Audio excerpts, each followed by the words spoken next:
Water, when unmanipulated, is to find its level, so whether you look at a cup of water, a bathtub, a swimming pool, a lake, or the ocean, it's flat.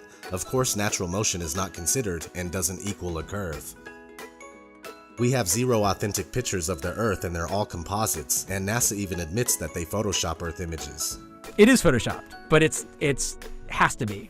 On numerous occasions, NASA admits that we can't go beyond low Earth orbit, which is between 99 miles and 1,200 miles away. The interesting thing is that the moon is said to be 238,000 miles away, which is a difference of 236,800 miles.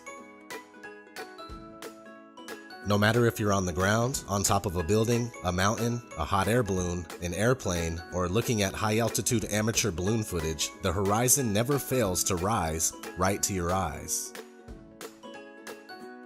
Whether you are looking at Toronto's skyline from Niagara-on-the-Lake, 31 miles away, Chicago's skyline from Union Pier, 43 miles away, or even Oahu from Kauai, which is up to 108 miles away from center to center, or 73 miles away from the closest points. You will not see any curvature where it's supposed to be.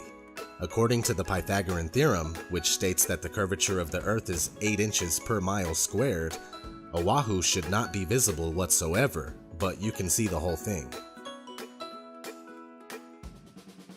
In 1887, Albert Michelson and Edward Morley conducted what's known as the Michelson-Morley experiment.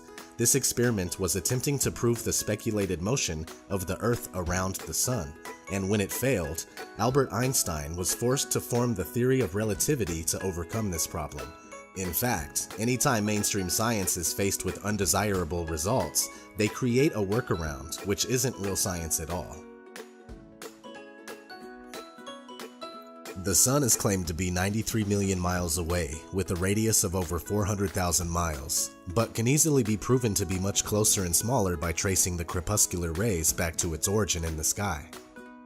If the Sun were indeed 93 million miles away, it would simply be impossible to have angled sun rays, as they should all consistently come in straight. According to the globular theory, a lunar eclipse occurs when the Sun, Earth, and Moon are in a direct line, but it is on record that since about the 15th century, over 50 eclipses have occurred while both the Sun and Moon are visible above the horizon. F. H. Cook, The Terrestrial Plane. It's a common misconception that the shadow of the Earth causes moon phases. Even the pastors and priests of the science religion readily admit this fact. The interesting thing about moon phases is that they are always the exact same 8 phases repeated. But if we were circling around the Sun, these 8 phases would inevitably be reversed from the summer to winter seasons. I completely understand that the idea of a flattened stationary Earth seems ridiculous in many ways, but that's only because we are taught the false globe model from the very first time that we enter a school classroom. Not to mention the first time we are introduced to the concept of a flat Earth, it's depicted as a highly laughable world where ships, boats, and water would run off of the edge. So I do get it, but it's all part of the deception.